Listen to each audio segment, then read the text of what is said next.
지난주에 은혜로운 부흥회가 이제 잘 마쳐졌습니다. 총 4번의 말씀 중에 김경진 목사님이 아주 잠깐 스쳐 지나가면서 이 부자 창고에 대한 오늘 본문을 잠깐 거론하셨거든요. 근데 그 순간에 이제 저는 설교를 듣다가 창고라는 단어에 확 저는 이제 온 거예요, 이게. 그래서 지난주 한 주간은 정말 창고라는 이 단어만 쭉 생각을 하면서 묵상을 했습니다. 저희가 사는 토론토에서 한 1시간 정도 차로 이렇게 외곽으로 나가면 넓은 들판이 보이고 또 듬성듬성 집들이 보이고 또 집과 함께 보이는 것들 중에 하나가 뭐가 있냐면 큰 창고 건물이 보입니다. 어떤 것들은 이제 지금 현재 쓰고 있는 창고 건물들도 있고요. 어떤 것들은 한 10년 이상은 안 썼겠다 싶을 정도로 좀 이렇게 녹도 쓸어 있고 좀 허름한 이런 창고들도 있습니다. 또 어떤 창고는 구멍도 나고요. 이렇게 기울어져 있는 것도 있더라고요. 야, 저런 건 흉물이다. 차라리 없애버리면 더 나을 텐데 이러한 모습의 창고들도 있었습니다. 자, 또한 이런 창고가요, 외곽으로 나가면 이제 우리가 흔히 말하는 그런 곡식 넣는 창고만 있는 게 아니죠. 우리가 보이지는 않습니다. 볼 수는 없는데 이 토론토 도시 안에도 창고들이 있어요. 보통 웨어하우스라고 표현하죠. 사무실 오피스가 있고 거기에 딸린 창고들이 있습니다. 저희들이 볼 수는 없지만 그 안에는 그 어떠한 물건을 판매하는 그 물건들이 아마 저장되어 있고 나갈 그런 시기를 아마 보고 있는 그러한 창고들도 많이 있습니다. 또 작게는 어디에도 창고가 있을까요? 집에도 있습니다. 집에서. 하우스 같은 경우에는 저는 이제 가라지가 보통 차를 놓는 곳인지 알았더니 가라지에 차를 놓는 경우보다는 차는 그냥 그 앞에 세워놓고 가라지에는 여러 가지 잡동사닌 물건을 많이 보관하더라고요. 우연히 제가 그 동네에 이렇게 산책을 하다가 이야, 저렇게까지 가라지를 활용하는 사람이 있구나라는 멋진 가라지를 본 적이 있습니다. 뭐냐면 가라지 이제 날씨가 더우니까 문을 열어놓은 것 같은데 3면을 딱 이렇게 공구들로 쫙 이렇게 채워놓은 거예요. 멋있게. 저 사람은 뭔가 해도 뭘 하는 사람인가 보다 할 정도로 3면의 벽을 공구들로 아주 차곡차곡 쳐고 전시를 해놓은 것처럼 잘 정리해놓은 그런 가라지도 본 적이 있습니다. 자, 우리가 하지만 집에는 관심을 두고 집에 대한 부분은 우리가 많이 보고 또 우리의 눈이 가고 생각을 하는데 여러분 한번 생각해 보세요. 창고에 대해서 한번 집만큼 생각해 보신 적이 없죠?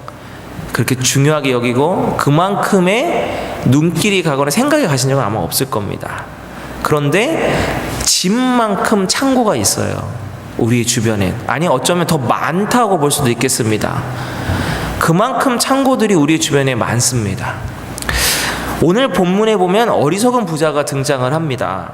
실제 사건은 아니고요. 예수님이 비유로 말씀하시면서 등장하는 인물입니다. 16절부터 19절 이 짧은 구절에 부자가 이렇게 나오는데 이 구절을 보면서 저는 한 2가지 정도 정말 이 부자가 어떠한 중요에 초점을 맞추고 살아가는가를 발견할 수가 있었습니다. 첫 번째는 창고입니다. 오늘 제목처럼 창고입니다. 눈에 보이는 건물이죠. 워낙 큰 아마 풍년을 맞았던 것 같습니다. 그래서 엄청난 소출이 이제 오다 보니까 당연히 보관해야 될 공간이 부족함을 느끼고 더 큰 곳간을 지어야 되겠다라고 생각을 하게 됩니다. 여러분, 이건 당연한 겁니다. 보관해야 될 곡식이 많은데 창고 바깥에다가 보관하고 방치하면 당연히 부패하고 썩어질 수밖에 없지 않습니까? 그러니까 당연히 창고에 보관하는 게 맞습니다. 부족하니까 당연히 더 큰 창고가 필요한 것이 맞습니다. 이건 상식이죠.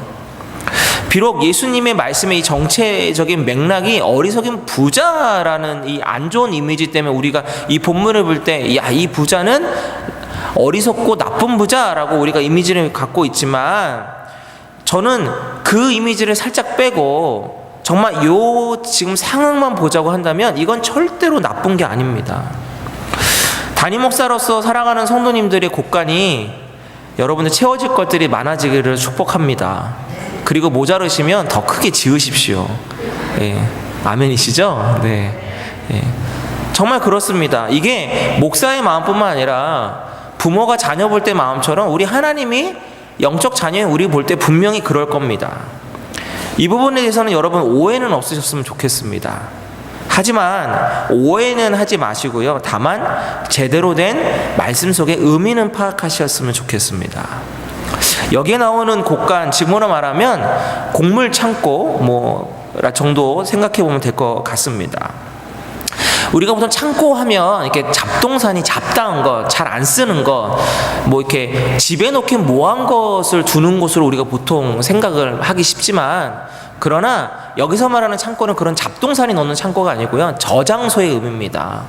그러니까 곡물을 저장해 놓고 또 우리 주변의 회사 같은 거, 웨어하우스 같은 데서 물건들을 저장하는 곳으로 우리가 보면 될 것 같습니다. 그렇다면 여러분, 그 창고의 역할은 무엇입니까? 중요한 것, 보관해야만 하는 마땅한 것들을 보관하는 곳입니다. 자, 특별히 곡간이니까요, 양식을 보관한다고 생각하면 맞습니다.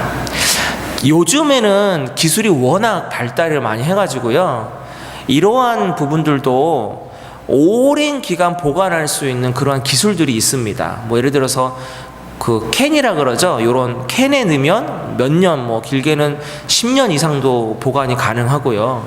진공팩 같은 거, 이런 걸로도 기술을 하면 10년 이상도 먹을 거를 보관할 수가 있습니다. 자, 하지만 지금 이 성경에 나와 있는 이 시대, 또 지금도 그런 것들은 이제 특별한 기술이 있어야 되는 거고, 자연적인 상태에서 곡식을 보관한다고 한다면 아마 몇 년 정도는 가능하겠지만 그 이상은 힘들 겁니다. 아무리 잘 건조하고 잘 가공한 곡식이라도 할지라도 그럴 겁니다.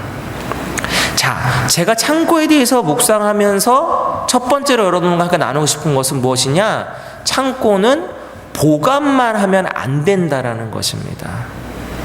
자, 요셉의 창고를 한번 떠올려 봤거든요. 자, 요셉의 창고가 뭐냐면, 요셉이 애굽의 총리가 되면서 7년 풍년과 7년 흉년에 대해서 예언을, 환상을 이제 꿈을 통해서 받고 총리가 됩니다. 그리고 요셉이 한 일은 애굽 전역에다가 창고를 짓기 시작하는 것이죠. 그리고 7년 동안에 잘 저장합니다. 하지만 저장하는 것으로 끝나지 않는다라는 것입니다, 여러분. 이게 중요한 겁니다. 어떻게 합니까? 7년 흉년이 들었을 땐 저장한 곡식을 다시 빼야 된다라는 것이죠. 빼서 흉년 때에 못 먹는 사람들에게 여러 가지 담보를 받긴 했지만 싸게 다시 줘서 그 사람들이 굶어 죽지 않도록 살 수 있는 길을 준 겁니다. 자, 예를 들어서 우유를 여러분들 사시게 되면 유통기한을 보실 겁니다. 마트에 가서 우유를 이렇게 잘 보시면요, 이 사람들도 이제 팔아야 되니까 놓는 진열 방법이 있습니다. 앞부분에는 유통기간이 짧은 걸 우선 놓고요, 안쪽으로 이제 손 보통 잘 안 가는데 보면 유통기한이 이제 오래 이제 있는 거 안쪽에 이렇게 있습니다. 자, 우리가 유통기한을 잘 확인하다 보면 어떻게 되겠습니까? 오래 저장되어 있는, 먹을 수 있는 걸 찾겠죠. 그리고 그 기간 동안에 조금 여유롭게 먹을 수 있을 겁니다. 하지만 아무리 유통기한이 길어도요, 그 기간을 넘어서고 또 넘어서면 어떻게 됩니까? 아무리 좋은 것도, 아무리 맛있는 것도 썩고 부패해버리기 마련입니다. 캔도요, 여러분, 유통기한이 있는 거 아세요? 유통기한이? 캔도 몇 년 지나면 캔에도 유통기한이 있습니다. 그래서 군대에 있다 보면 어느 날 갑자기 훈련을 나가지 않았는데요, 갑자기 전투식량이라는 거, 훈련 나갔을 때만 먹는 게 있거든요. 이렇게 임시로 먹는 거. 점심에 갑자기 그게 나옵니다. 아니나 다를까 거기 보면 유통기한이요, 한 달 정도밖에 안 남은 거예요. 그걸 원래 훈련 나가서 먹어야 되는 건데 어차피 이거 지나면 못 먹으니까 처리해야 되니까 그냥 그날은 밥 대신에 그거 줘버립니다. 먹으라고, 빨리 처리해야 되니까요. 아무리 유통기한이 있다 할지라도 오래 보관은 할 수 있지만 썩습니다. 자, 이 본문에 나오는 부자는 보관에 대한 부분만 초점을 맞추고 있어요. 그거를 어떻게 다시 빼서 써야 될지를 모릅니다. 제가 이 본문을 묵상하면서 발견한 게 그겁니다. 혹시 우리들도 지금 이렇게 살아가고 있지는 않을까라는 것이죠. 유통기한이 있는 곡식의 창고에 곡식을 누는 것처럼 과연 우리들이 이렇게 살고 있느냐라는 것입니다. 우리들의 삶에, 제가 앞부분에 여러분의 창고가 넓어지기를 바랍니다, 채워지기를 바랍니다 축복했을 때 여러분들 좋으셨고 아멘 했지만, 그러나 받는 것만 생각하신다고 한다면 잘못 생각하고 계시는 거예요. 아무리 좋은 것이라고 할지라도 받고 때가 되면 쓸 줄 알아야 됩니다. 하나님이 우리의 창고에 주시는 것들이 바로 그런 것입니다. 그것이 꼭 무슨 양식이나 물질이나 무슨 물건이 아니라 영적인 것이 또 마찬가지입니다. 눈에 보이는 것, 보이지 않는 것 똑같습니다. 하나님이 우리에게 쌓아놓으라고 주시는 것들은 때가 됐을 때 내가 망설이지 않고 쓸 수 있는 자세와 준비가 되어 있어야 된다는 것입니다. 여러분 그렇게 살고 계십니까? 저는 그것을 일주일 내내 묵상했습니다. 과연 하나님이 나에게 주시는 영적인 것이든 또 때로는 삶에 필요한 것이든 하나님이 나에게 주셔서 너무 주셔서 넘쳐서 보관해야 되는 것들도 있습니다. 그럼 내가 그걸 잘 지금 보관하고 있을까라는 것입니다.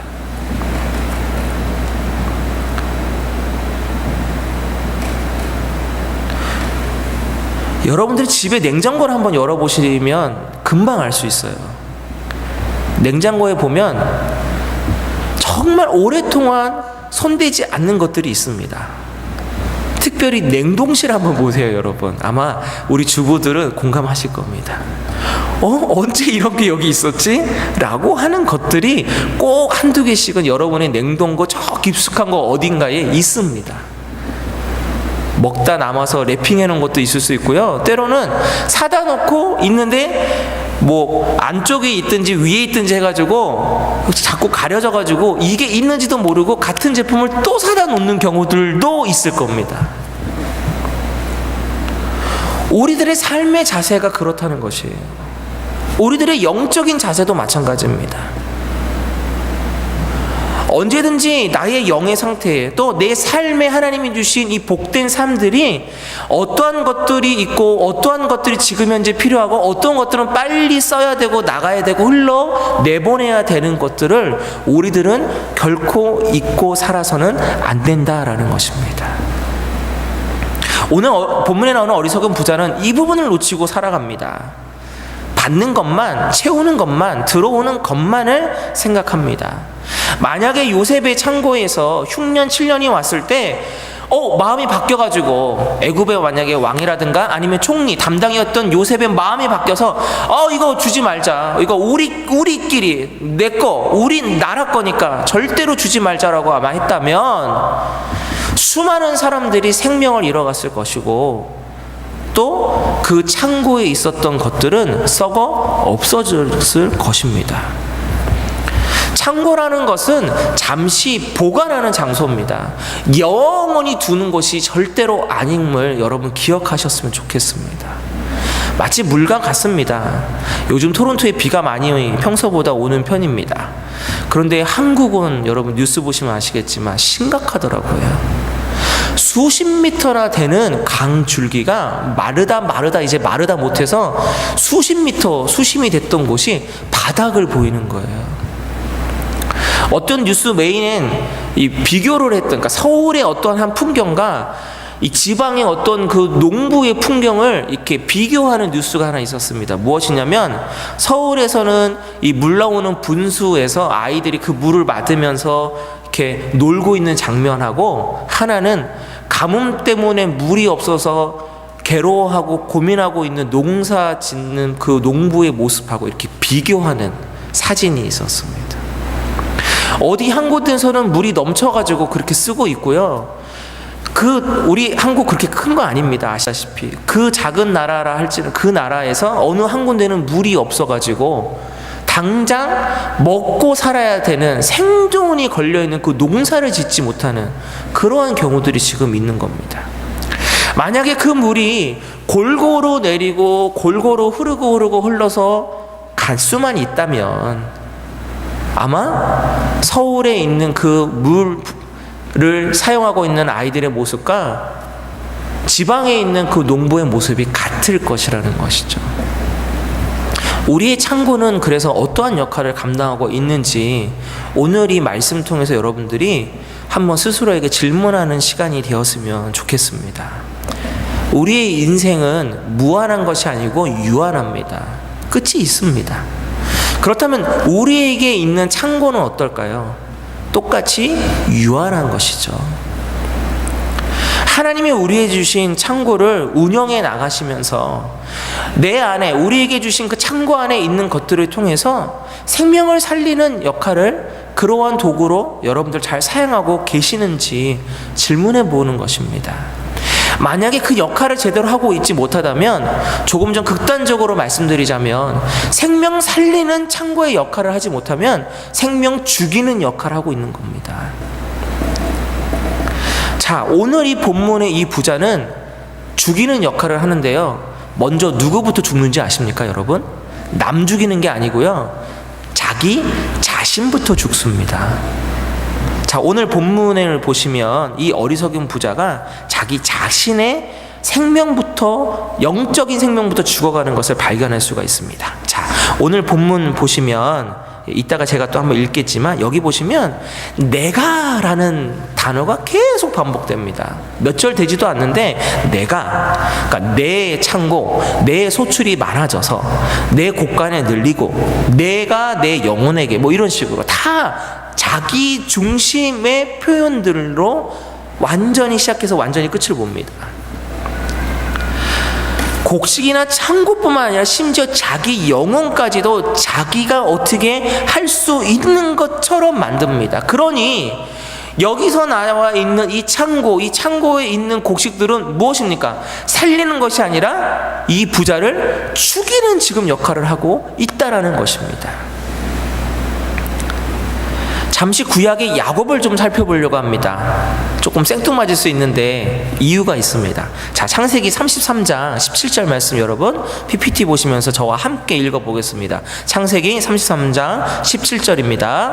자, 같이 읽겠습니다. 시작. 야곱은 숫곳에 이르러 자기를 위하여 집을 짓고 그의 가축을 위하여 우리간을 지었으므로 그 땅 이름을 숫곳이라 부르더라. 아멘. 이 배경이 뭐냐면 야곱이 형 에서를 속이고 아버지 유산 챙깁니다. 그 축복을 받죠. 그리고 외삼촌 라반의 집으로 도망갑니다. 그때 하룻밤 정말 그 무서운 그 노숙을 하는 그 순간에 꿈을 꾸게 하십니다. 하늘 사다리가 나오고 이런 꿈을 꾸게 하시면서 깨고 나서 야곱이 서원을 합니다. 약속을. 내가 지금은 도망가는 이 처량한 신세지만 내가 건강한 몸으로 다시 돌아만 올 수 있다면 내가 바로 이곳에 제단을 쌓고 하나님께 예배를 드리며, 그러니까 제사를 드리며 소유의 10분의 1을 드리겠습니다 라고 약속 서원을 합니다. 그리고 외삼촌 라반의 집에 가서 여러분 알다시피 정말 고생하죠. 그리고 나중에 하나님이 주신 축복을 통해서 엄청난 그 양떼와 또 자녀들과 가족들을 거느리고 돌아옵니다.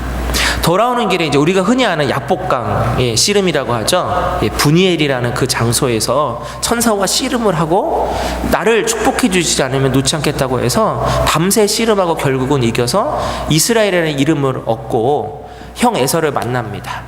형 에서를 만났는데 하나님이 살려주신 거죠.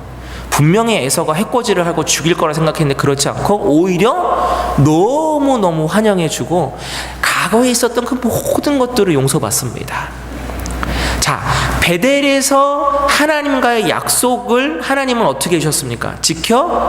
지켜주셨습니다.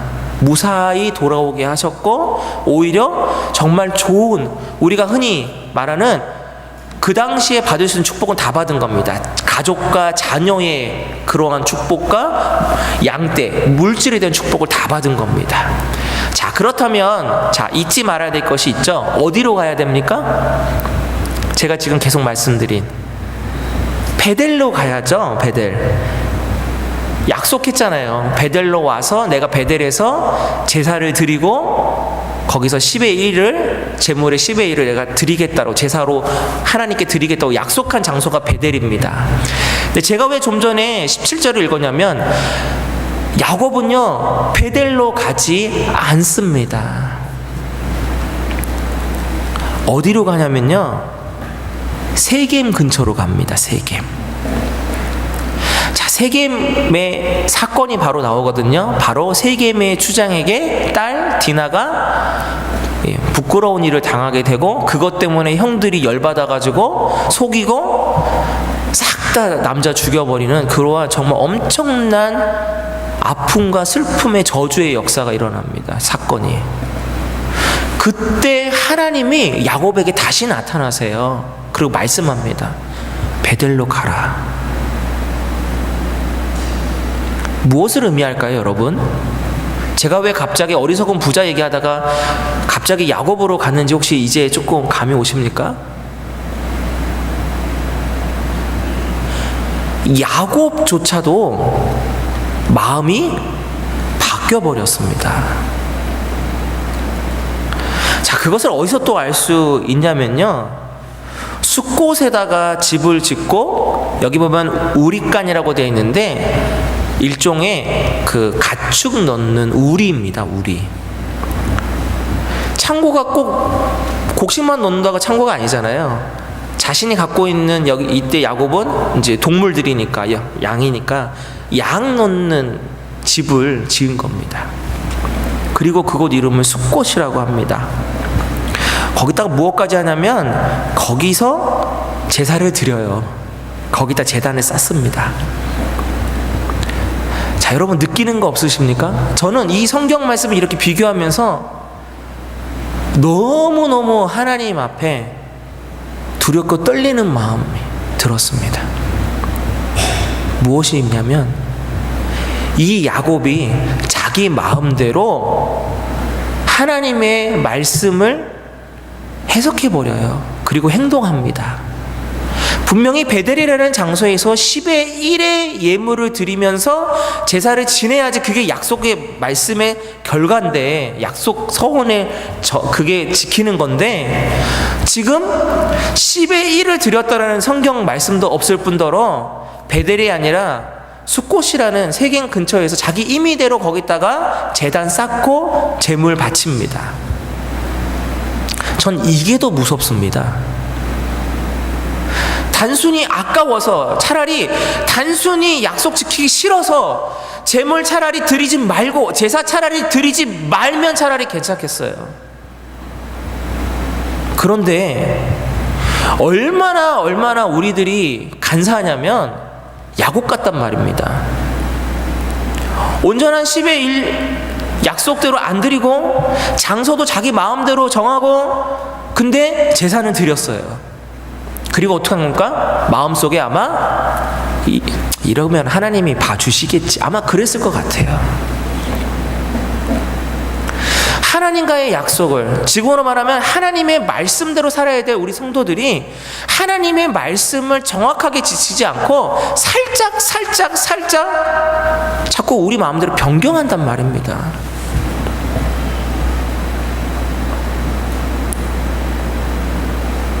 이게 저는 더 심각하고 이게 더 큰 문제라고 생각합니다. 저를 돌아봤어요. 나는 안 그럴까? 목사인 나는 그런 적이 없을까? 저도 있어요. 저도 있더라고요. 내 자신에게만 있는 것이 아니고요. 내 주변의 사람들에게 옳게 말을 못하고 있는 제 자신을 봐요.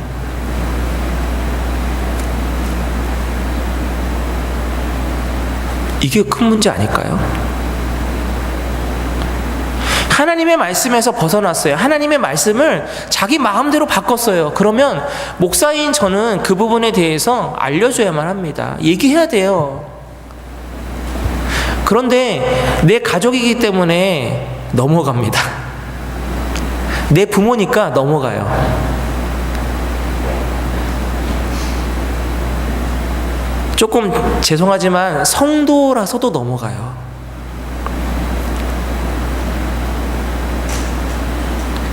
말을 혹시 이렇게 하면 이분이 나를 싫어하진 않을까 두렵습니다. 더 리얼하게 말씀드릴까요? 내가 진짜로 리얼하게 내가 하나님 말씀으로 딱 얘기하면 이분 혹시 교회 안 나오면 어떡하지? 시험 들면 어떡하지? 얘기 못하고요, 그 마음 그대로 기도의 자리에 나와서 내 자신을 한탄합니다. 하나님 앞에.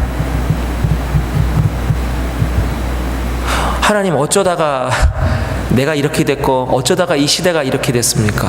한탄해요.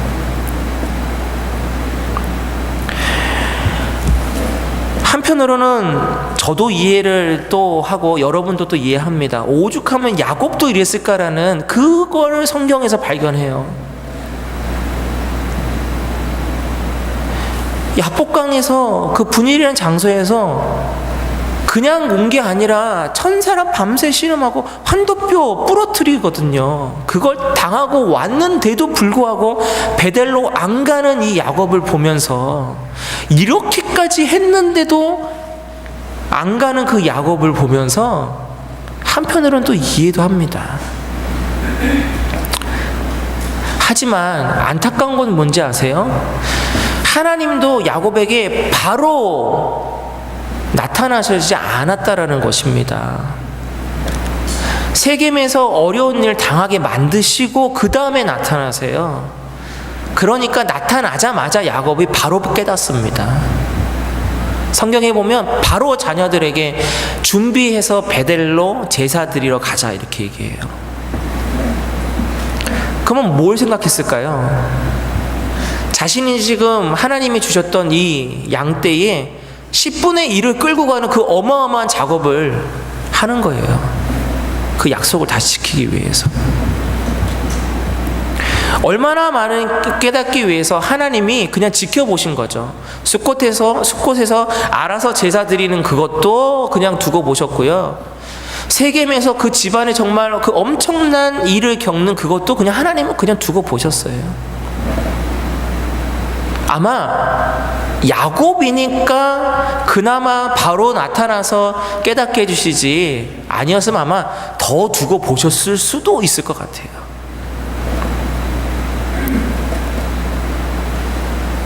무엇이 문제였을까요, 여러분? 무엇이? 야곱도 베델에서의 그 성경 본문을 여러분들이 집에 가셔서 한번 보실 수 있으시면 좋겠어요. 한번 보세요. 정말 너무너무 간절함이 거기 묻어 나옵니다. 살려만 주시면, 나를 무사히 다시 돌아오게만 해주신다면, 하나님만 바라보고서 기도를 합니다. 하나님만 봐요. 하나님만. 외삼촌 라반의 집에서도 하나님 의지하고요, 야복강 나루토에서도 하나님 의지합니다. 하나님 중심에서 내 중심으로 바뀌어버리는 것이 바로 야곱의 그 모습에서 볼 수 있는 겁니다. 가축을 위해 그 가축을 위한 집을 우리를 지었다는 그 표현에서. 자, 다시 본문을 한번 보겠습니다. 19절 말씀입니다. 우리 PPT를 보시고 이것도 한번 읽어보기를 원합니다. 19절입니다. 시작. 또 내가 내 영혼에게 이르되, 영혼아, 여러 해 쓸 물건을 많이 쌓아 두었으니 평안히 쉬고 먹고 마시고 즐거워하자 하리라 하되. 여러분, 어리석은 부자의 엄청난 착각이 나옵니다. 무엇일까요? 유한한 물건으로 영혼까지 어떻게 할 수 있다라는 착각을 지금 하고 있습니다. 눈에 보이는 물건 같고요, 눈에 보이지 않는 영혼을 어떻게 하려고 합니다. 지금 현재 엄청난 착각 아닙니까?